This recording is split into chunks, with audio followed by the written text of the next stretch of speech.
number 9. And we'll just start reading in verse 1, kind of get the flow, and then get on down into the passage here. John 9, verse 1. And as Jesus passed by, he saw a man which was blind from his birth. And his disciples asked him, saying, Master, who did sin, this man or his parents, that he was born blind? Jesus answered, Neither hath this man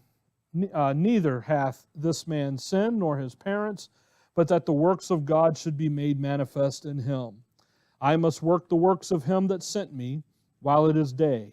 The night cometh when no man can work. As long as I am in the world, I am the light of the world. When he had thus spoken, he spat on the ground, made clay of the spittle, and he anointed the eyes of the blind man with the clay. And he said, Go wash in the pool of Siloam, which is by interpretation sent. He went his way, therefore, and washed, and came seeing. Now, starting in verse 8 down to the rest of the chapter, we're going to see the reaction to this miracle, to the blind man being healed. He's helpless. He's a beggar. No one would help him.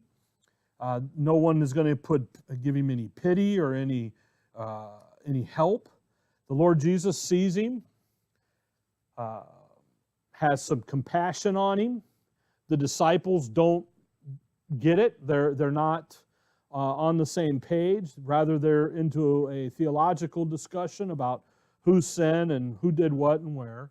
And the Lord answers them there, no, this is an opportunity for for God to work. And I have work to do. I'm the light of the world. As long as I'm here, there's work to do. And let's get on with the work. And again, the whole issue in the miracle is the issue of demonstrating him as the light of the world. And again, when the light comes in, it is going to reveal the condition in Israel spiritually. And when he heals the blind, again, most people he heals are the blind. And again, that represents the spiritual condition in Israel. Again, we saw last time about with the spitting in the clay and the connection back to Genesis 1 with man. And again, he covers his eyes, anoints his eyes, makes the situation worse. But then when the guy goes and wash, he can see. And now in verse 8 and following, we're going to see the reaction to it. And we'll see the neighbors. Then we'll see the Pharisees. They're going to react. Then the Jews are going to react. Then the Pharisees are going to react again. And then the Lord is going to come and take care, make it all right. So when we read here, verse 8, the neighbors therefore, and they which before had seen him, that he was blind, said, Is not this he that sat and begged? Some said, This is he. Others said, He is like him, but he said, I am he.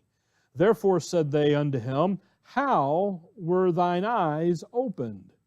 He answered and said, A man that is called Jesus made clay and anointed my eyes, and said unto me, Go to the pool of Siloam and wash. And I went and washed, and I received sight. Then said they unto him, Where is he? He said, I know not. They brought to the Pharisees him that aforetime was blind. Now, when we look at this, we're not going to go slow through this because it's a narrative, and it's really very humorous, and it's really you would call it a tragedy in the Shakespearean realm, but it's really a divine comedy. It's really there's a lot of humor here when you step back and look at really what's going on, and really that's how we're going to take it. And rather than everything, because again, the neighbors, they're going to talk to him. Okay, that's him. All right, we got that. The Pharisees, they're not happy about it. The Jews are really not happy about it. And the Pharisees are really, really not happy about it. And so it's rather, and again, it's a contrast between light and dark. It's a contrast between the light of the world being there in the Messiah and the religious system, the religious hypocrisy that's sitting there in the leadership. They're too blind to see what's going on, and yet there's a simple man here who's going to say something like verse 25. He answered and said, whether he be a sinner or no, I know not. One thing I know, that whereas I was blind, now I see. And that's probably the greatest testimony of everything here. So there's a great, by the way, verse 25 is a great testimony in the Scriptures, period. Because the simple thing is I got nothing to say. It was about him. He did it. And that's really what's going to happen. But the conversation that's going to take place, you begin to really kind of see the hypocrisy. And what the neighbors do here now in verse 8, 9, 10, and 11 is they establish the fact that there's no question that he was blind. They give the evidence. Verse 8, the neighbors therefore, and they which before had seen him, that he was blind, said, is not this he that sat and begged? They know he's blind. They've been around him. They're aware of him. They know who he is. They're confident of the fact that he was a blind beggar. They understood that. They understood that he was living on charity, living on other people's, but yet now he can see. Verse 9, some said, this is he. Others said, he's like him.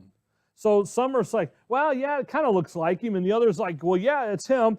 And he says, guys, it's me. I'm right here. Okay, I'm here. So the evidence, again here, what the neighbors do is they're going to establish, they're going to authenticate the evidence that he was blind and now he can see. And that the miracle really happened. So there's really no question. And he goes, guys, it's me. But he said, I am he. Verse 10, therefore said they unto him, how were thine eyes open? Okay, it's you. We got you. Looks like you. Sounds like you. How did this happen here? Now, there's a little, you got to watch this, the subtleness here. How were thine eyes opened? Now, that's their first question. Their first question should have been, who did this? Not how, but who did it? So, and by the way, in verse 12, they do ask, where is he? Well, where's the, okay, so they finally clued in, but that should have been the first question. Where's the guy who did this to you? Not how did this happen? So he answers them. And by the way, the neighbors are looking for the wrong thing, aren't they? They're looking in the wrong direction. So he says to them there in verse 11, this is really, he answered and said, a man that is called Jesus made clay and anointed my eyes and said unto me, go to the pool of Siloam and wash. And I went and washed and I received sight. All I know is there was a man named Jesus. He made clay. He anointed my eyes. By the way, you'll notice what he doesn't say. How did the Lord make the clay? By spitting on the ground. Well, a blind man wouldn't have seen the Lord spit on the ground. By the way, if he had said, well, he spat on the ground, then they would have said, well, then you really weren't blind. You've been pulling a leg on us here, okay? But he doesn't say that. But he does say that he put clay on my eyes. Now, how does he know it was clay? He can't see anything, but when he washes it off and it comes off in his hands, what does he see? He sees the clay. So there's a protection here, and how the blind man recounts the situation where it protects the miracle. And so he says, guys, this is what happened. A man named Jesus. By the way, in a minute, he'll call him a prophet. So the blind man is learning as he's going. Right now, it's just a man. And in a minute down there in verse 17, he's going to say he's a prophet. And we'll talk about that here in just a second, or a couple minutes when we get there. So he's learning. And actually, the blind man becomes in typology or in pictures of the little flock of the believing remnant. So he goes down through and he says, hey, I went down, I washed it, I clean. And basically what the guy is doing is he's telling the truth. He's giving an accurate account of what's happening. So verse 12, then said they unto him, where is he? And he says, I know not. Now they're interested in who did this. Rather than interested in who up front, how did it happen? He tells them, all right, where's the guy? And he goes, I don't know. I just did what the man said to do, and I come back, see it, he's gone. He's not here. So they take him down to the church. They take him to the Pharisees, verse 13. They brought to the Pharisees him that aforetime was blind. And again, in the Old Testament, that's what they did. When something happened, they had to go down and report it. In Mark 1, when he heals the leper, he says, go down there and tell the priest and everything, do what Leviticus told you to do with Moses, under Moses, and get this all squared away. So that's what they do. They take him down there. However, now he's coming to the Pharisees.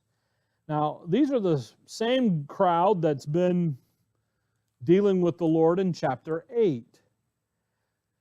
So verse 14, verse 13, they brought to the Pharisee him that aforetime was blind. And it was the Sabbath day when Jesus made the clay and opened his eyes.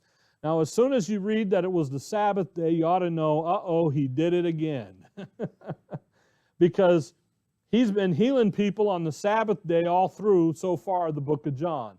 Chapter 5, on the Sabbath day. Chapter 7, on the Sabbath day. And the Pharisees, in each time, in these three so far, they just want to wring his neck because he's politically incorrect, but he's also religiously incorrect in their eyes.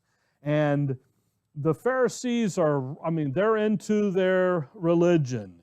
And the Lord is sticking it to them. I know he did it in chapter 8, and you don't really want to say that he's trying to get them again here, but he's trying to get them. He's digging at them once again. And again, when you think about the whole issue here is I am the light of the world. I got work to do, and when the light shines into the darkness, it reveals what's going on. And what is going on here about the Sabbath with them? And again, the Sabbath day, we've looked at it in the past. Come over to Mark 7, just real quick. Mark chapter 7. When we talk about the Sabbath day, and we studied it in our Understanding Israel study and so forth, the Sabbath, they don't understand what the Sabbath is all about, really. And when you talk about the Sabbath day, the Sabbath day was established by God as a day of rest where he reflected upon the creation that he just created and the work he just did. But Israel was to reflect on the same creation. They needed to take a day and remember what God did. And when he rested to enjoy the creation that he just made. By the way, back there in Isaiah and in Psalms, he's going to enter into my rest. And the fact is that they didn't quite understand that. So the Sabbath day, when God created it, it wasn't designed to be used as a club to beat people up, but yet that's what the Pharisees did. They were using the Sabbath day as a club, as a religious club to beat people up with and to get them. And you know, the Lord looks at them and says, look, if a guy's ox is in the ditch and it's a Sabbath day, what are you to do? You're to go help him out. See, the Sabbath was a ceremonial thing. It wasn't a moral thing. The moral issue always outweighed the ceremonial.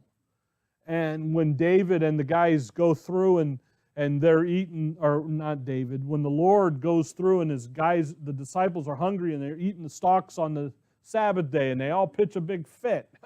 He's like, no, you're missing what's going on here. Look at Mark 7. Here's the issue. Verse 1, then came together unto him the Pharisees and certain of the scribes, which came from Jerusalem. And when they saw some of his disciples eat bread with defiled, that is to say, with unwashed hands, they found fault. For the Pharisees and all the Jews, except they wash their hands oft, eat not, holding the tradition of the elders. Now, the rest of the chapter, he's going to, well, at least down to verse 23, he's going to scold them about their traditions of the elders. And when they come, verse 4, from the market, except they wash, they eat not, and many other things there be, which they have received to hold as the washing of cups and pots and brazen vessels and of tables. Then the Pharisees and scribes ask him, why walk not thy disciples according to the tradition of the elders, but eat bread with unwashed hands? He answered and said unto them, well hath Isaiah prophesied of you hypocrites, as it is written, this people honoreth me with their lips, but their heart is far from me. Howbeit in vain do they worship me, teaching for doctrines the commandments of men. In verse 9, you hold the traditions of men. The end of verse, that's verse 8.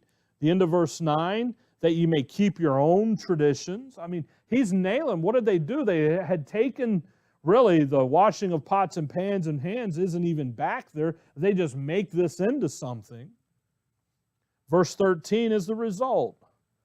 Making the word of God of none effect through your traditions, which ye have delivered, and many such things do ye. They had taken what God had given as righteous, and they polluted it down into something that it wasn't. Well, back here in John 9, verse 14, the Sabbath day they've done the same thing. Rather than leaving it to be a day of understanding of what God did, why did God create the earth? Why in heaven and the earth? What was He doing? What was the plan? How Israel plays into the plan? They are His people. They are going to be used by Him to be the nation in the earth.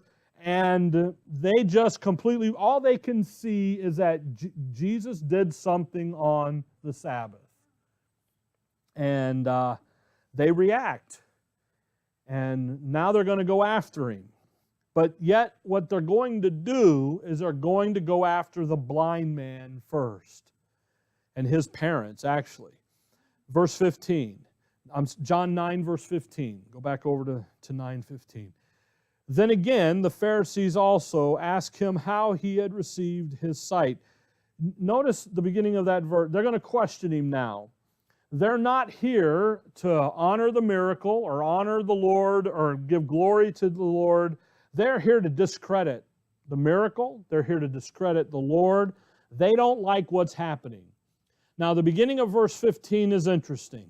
Then again, look down at verse 10. Back up the verse. Then again, go back up there to verse 10. Therefore said they unto him, how are thine eyes opened? Verse 12. Then said they unto him, where is he? He said, I know not. Verse 15. Then again. Evidently, the implication here is that there were Pharisees out there amongst the neighbors. Okay? And they were, hey, ask him this question. Get this question in there. You really want to know what's going on, verse 10 and 12. Okay? That's kind of the implication to then verse 15 say, then again. So they're out there amongst the crowd. Now in verse 15, now it's an official action. Now we brought him in front of the Senate hearing, the council hearing.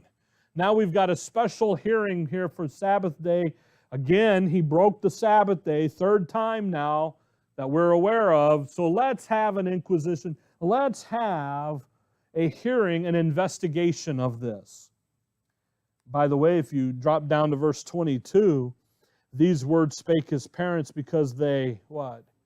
Feared the Jews. You know, they're feared the Jews, for the Jews had agreed already that if any man did confess that he was Christ, he should be put out of the synagogue. They've already got their conclusion. What's the conclusion? You're kicked out. You're excommunicated. You're gone. But we got to develop the evidence first. We got to build the case backwards. The case, you're guilty, but we got to get you there in front of everybody to keep it on the up and up. and again, the religious stuff here, it's just the religious tyranny, Dad calls it. And that's the right word, just that constant control. But we have to control it to where everything looks right. So, verse 15. By the way, verse 24, then again called they the man. They just don't give up. Verse 15, then again the Pharisees also asked him how he had received his sight. So raise your right hand, you swear to tell the truth, whole truth, nothing but truth, how help you God, I do. Okay, tell us, how did you get your sight? See? Now, they've already been out and heard the testimony. Now he's under oath. And what does he say in verse 15? He said unto them, he put clay upon my eyes, and I washed and do see. This is what happened. Clear statement, simple, bold statement, by the way, because he's talking about Jesus Christ, and again, they hate Jesus Christ. They hate the name Jesus. And he tells them, this is what he did. He put clay on my eyes. I went down. He told me to go wash. I went and washed, and I came back seeing. Verse 16. Therefore said some of the Pharisees, this man is not of God, because he keepeth not the Sabbath day. He said unto them, others said, how can a man that is a sinner do such miracles? And there was a division among them. The division is the whole point in that verse. But yet, what did they say here?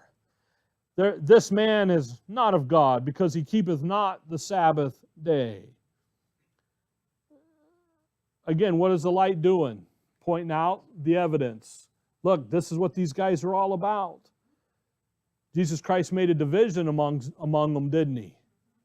And again, that gets back to believer, unbeliever.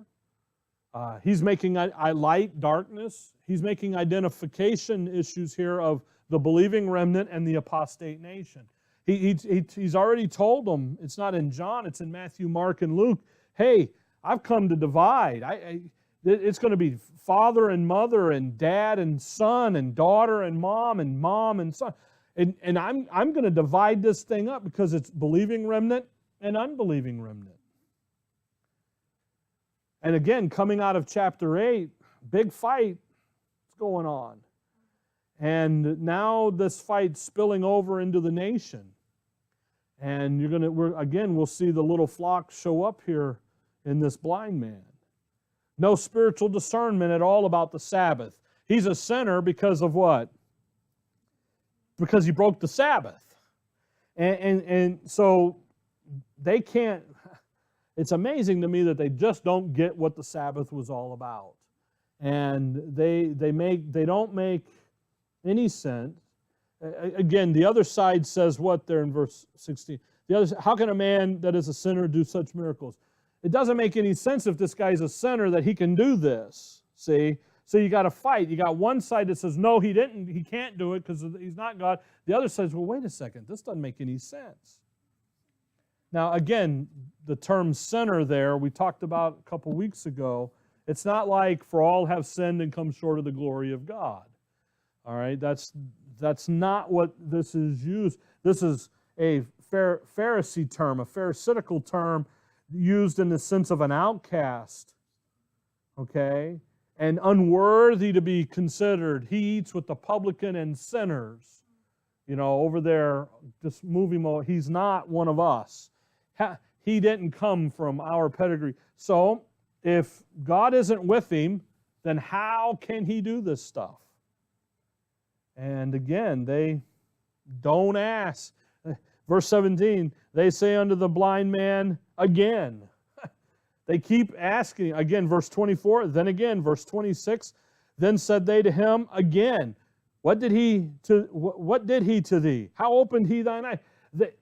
Over and over and over again, they're looking for something. They're looking for the answer that justifies them. They keep asking till they get the answer they like.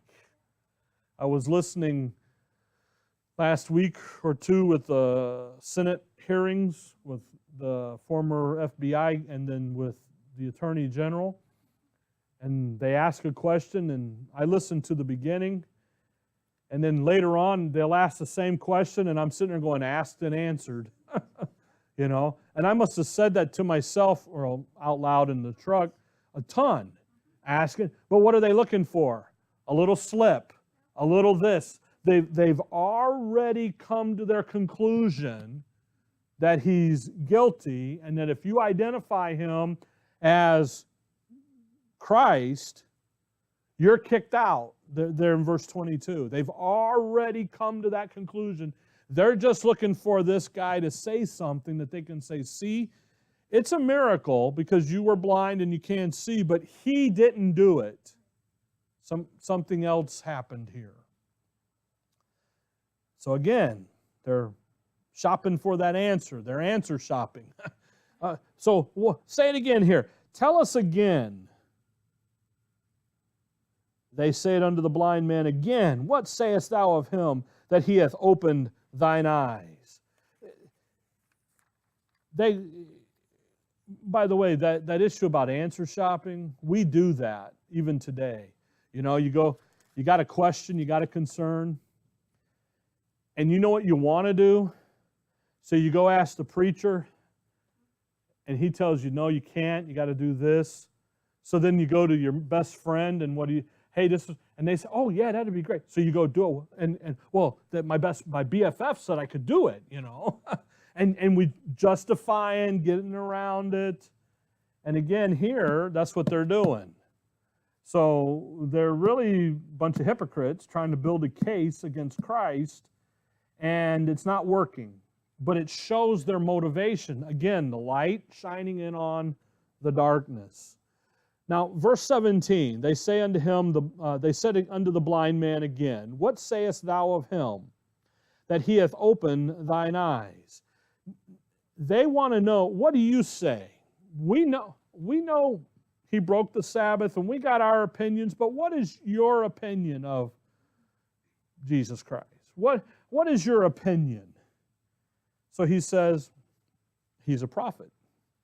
Now, it's an interesting retort to them because they're openly challenging him, the blind man. Whose side are you on? Are you on our side or are you on his side? And the guy looks at him and says, well, he's a prophet. Now, again, he went from a man, Jesus, to now he is a prophet. Because, and by the way, the Samaritan woman in chapter 4 called him a prophet. Chapter 6, he's identified as a prophet. Here, he's a prophet. So, and again, the prophet is someone who speaks for God. He's God's mouthpiece. And in John, the Gospel of John, it's a picture of Christ as the Word, as God's mouth, as God's spokesman. And that's what he's doing here. The blind man looks at him and says, well, yeah, he's the man Jesus. But you know what? Your guys' response shows something else is going on. You know, he's a prophet. He's speaking for God. And he recognizes, the blind man recognizes the Lord as someone who's speaking the Word of God. And he understands now who did this to him. And he understands it this way. Look back to Isaiah chapter 35. Isaiah 35. And again, he understands this because of this passage and passages like it. Isaiah 35, there are 10 verses in this chapter, and they're all about Israel and off into the kingdom and getting there. But they're about the coming of the Messiah. Verse 1, the wilderness and the solitary place shall be glad for them, and the desert shall rejoice and blossom as the rose. It shall blossom abundantly and rejoice even with joy and singing. The glory of Lebanon shall be given unto it, the excellency of Carmel and Sharon. They shall see the glory of the Lord and the excellency of our God. All of that right there is talking about when Israel's back in the land over there, what's going to happen? It's all going to bloom. It's going to rejoice. It's all going to change. Verse 3, strengthen ye the weak hands and confirm the feeble knees. Say to them that are of a fearful heart, be strong, fear not. Now watch, behold, your God will come with vengeance, even God with a recompense. He will come and save you. So who's coming? God is. Now watch verse 5.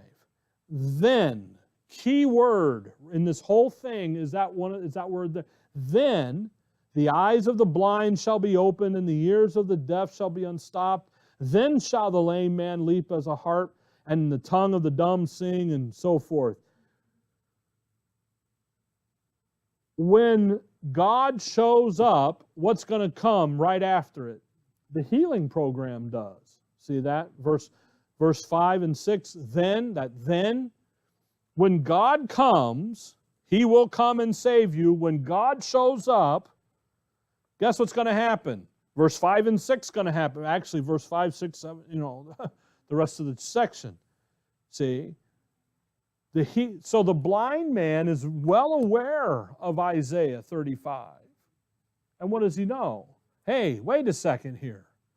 I just got my eyesight back. I've been hearing about a guy doing this named Jesus. You know what? He's really the Messiah. By the way, this section in verse 5, 6, that's how you know that what the Lord's doing demonstrates that He is the Messiah. Come over to Matthew chapter 8. This is, by the way, Isaiah 35 is one of the passages that these Pharisees should have known clearly that when they saw this, here's the Messiah, here's God's coming. Why? Because all this healing is being done, and it's being done by the Son of God, the Son of Man, the Son of God over here. Hello. But they are, again, stuck on their traditions, family traditions. Matthew 8, verse 14. And when Jesus was come into Peter's house, he saw his wife's mother laid and sick of a fever. We're talking about the healing ministry of the Lord here. By the way, Peter, if he has a wife's mother, it's a mother-in-law, that means he was married. Okay, so that's one little verse there that'll help you know that the Roman Catholics have it a little backwards. Verse 15, he touched her hand, the fever left her, she arose and ministered unto them. When the even was come, they brought unto him many that were possessed with devils, and he cast out the spirits with his word, and healed all that were sick. So the healing ministry, he does all this, he's working. Verse 17, why? Big why. Why is he doing this? That it might be fulfilled, which was spoken by Isaiah the prophet, saying, Himself took our infirmities and bare our sickness. The healing ministry demonstrated that the Messiah was there. By the way, the quote there is Isaiah 53, verse 4, another one of the sections. When He takes our infirmities, what does that say? God's here. The Messiah is here. So when we come back to John 9, and this guy, again, they're grilling him. He's on the hot seat. He just says he's a prophet, verse 17. It's God's man that gave him the sight. It's the Messiah. And again, he starts with the Lord's humanity, the man, Jesus. Now, he's got more light, and he says he's the prophet. If you drop down into verse number 33, if this man were not of God, he could do Nothing. He's God's man, more light. Then in verse 34 through 38, you see one of only, I think there's only like 4 times where the Lord declares himself to be the Son of God. And this is one of them in verse 34 to 38. So here you've got the Pharisees have got the blind guy on the grill, and he looks at him and says, well, it was the man. Well, hang on a minute. He's the prophet. He's God's guy. So what he's doing here is exactly what Israel will do, where they come to a realization and really a confession of who Christ really is. There's a movement here. They start here, then they go here, then they go there. So he doesn't begin over there. He begins here. Says, wait a minute, it was a man, Jesus.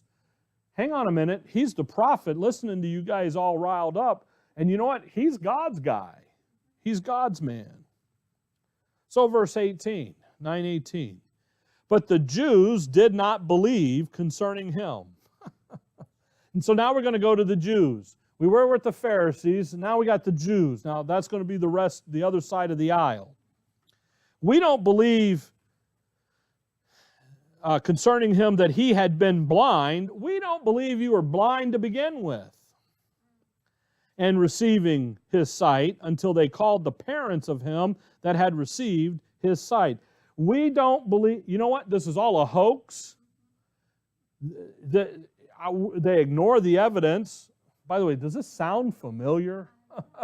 They ignore the evidence. They're focused in on one item that's been completely disproven or proved to be true, that he was blind. They call his parents in now. Mr. and Mrs. Blind Man, do you solemnly swear to tell the truth, the whole truth? So, yes, we do. Okay. They're going to try now to use the testimony of mom and dad against him. Verse 19. And they ask them, the parents, saying, is this your son, who ye say was born blind? How then doth he now see? Now they put him right on the spot. You guys say that he was blind since birth, but now he sees. How can this be? Come on now, really? Was he really blind at birth?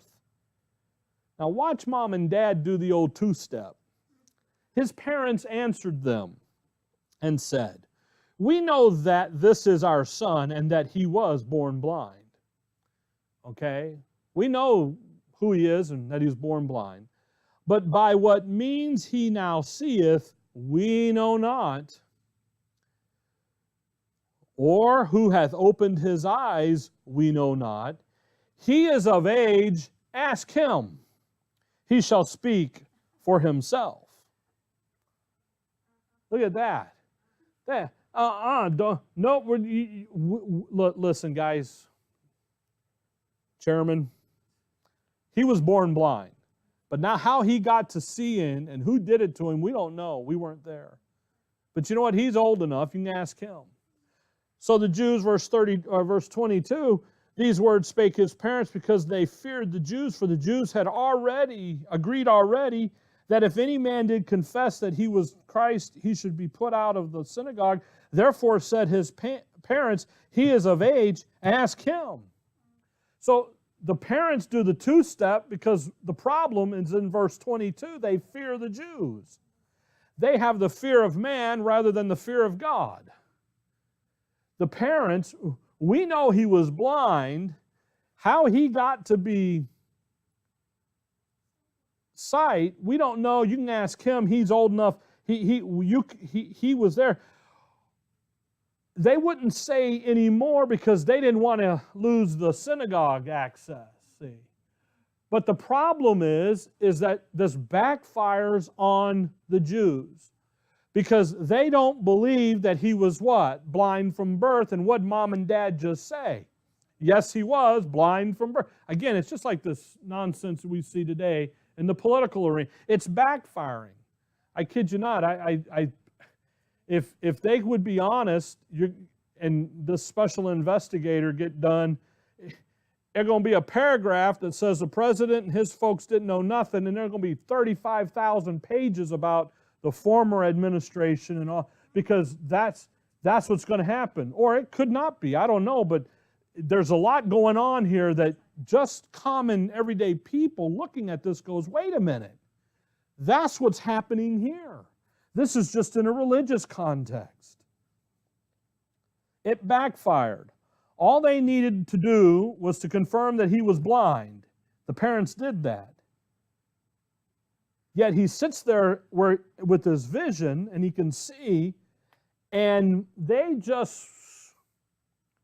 go look at that. They ignored mom and dad's testimony that he was blind from birth. And we don't know about that. This is what we know. Now, this issue of the fear of the Jews, real quick, come over to chapter 12. Again, it's the issue of just that religious tyranny. And fear is the motivating factor underneath the law program, underneath legalism, the fear. Fear of losing, fear of not gaining.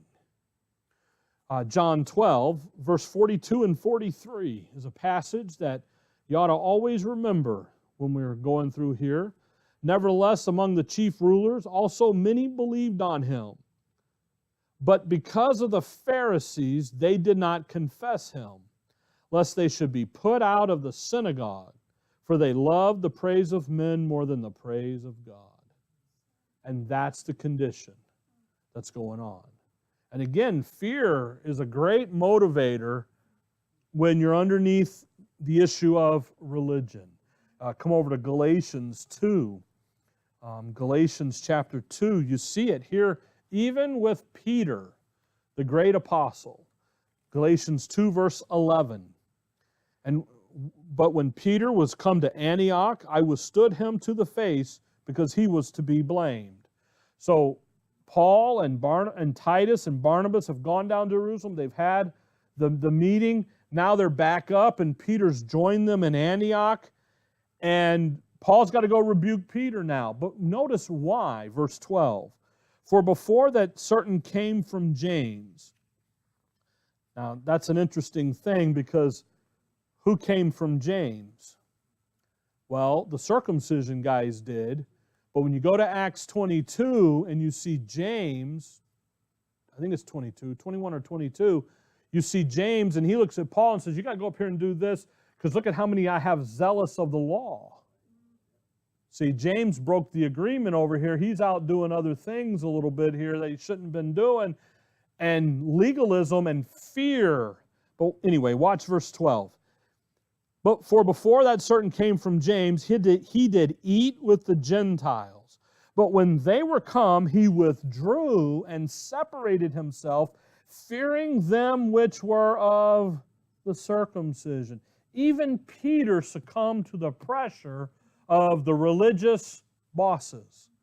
I love that, eating with the Gentiles. I would imagine he sat down, had a little bacon and eggs and sausage, and was enjoying some food he hadn't had for a while.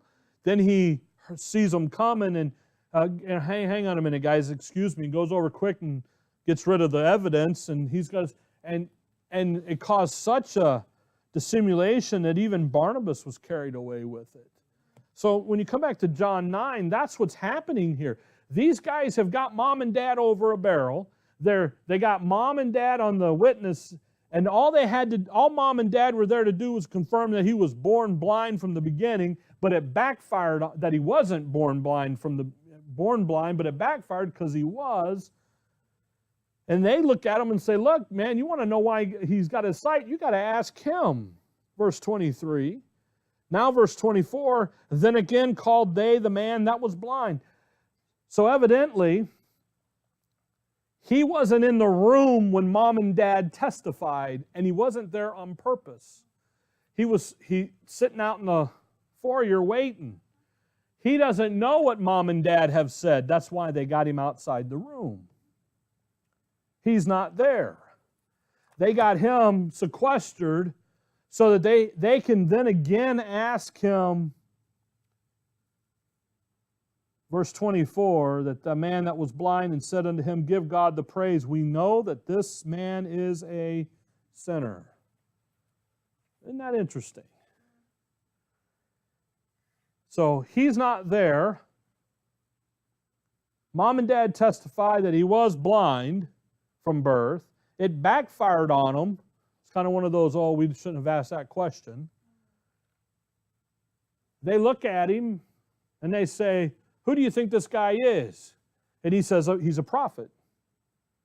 They go get the parents. He's blind from birth, but we don't know how. You want to talk to him about how he saw. They call him again. We have new evidence. He's a sinner. They're trying to intimidate him into changing his testimony. We know. See, I love that verse 24. We know that this, come on, we have the evidence over here. He really is a sinner. And now again, that unworthy, that outcast. So verse 25, he answered and said, whether he be a sinner or no, I know not.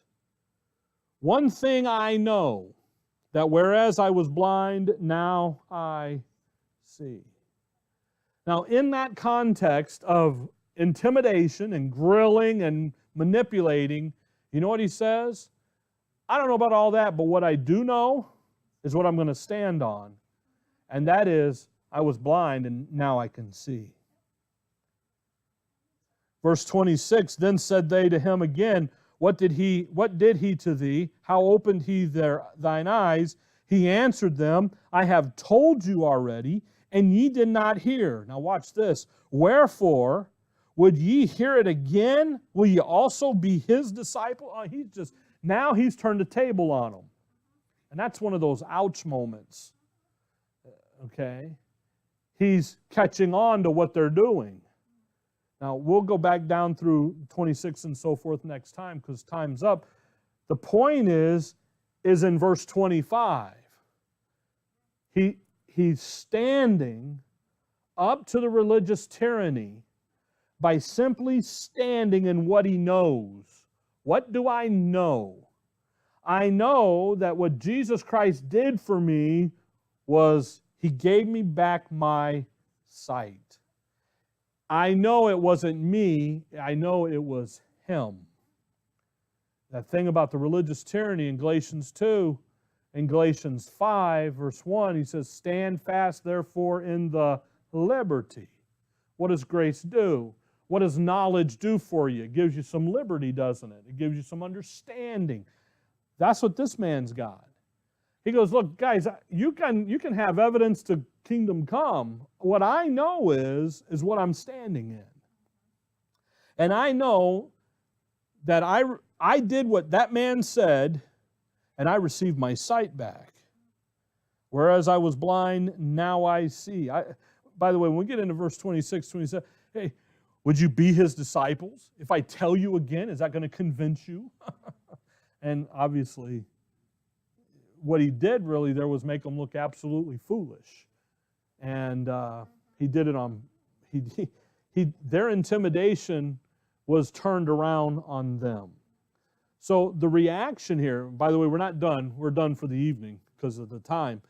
But we'll finish the chapter and we'll see. That's why we're kind of moved through this because you got to get the flow. The neighbors show up. Yeah, hey, man, that's you, isn't it? He goes, yeah, that's me. I can see now. Wow, how'd this happen to you? And he goes, well, and this guy Jesus, he put some clay on my face and told me to go wash down at the pool down there. I did, and now I can see.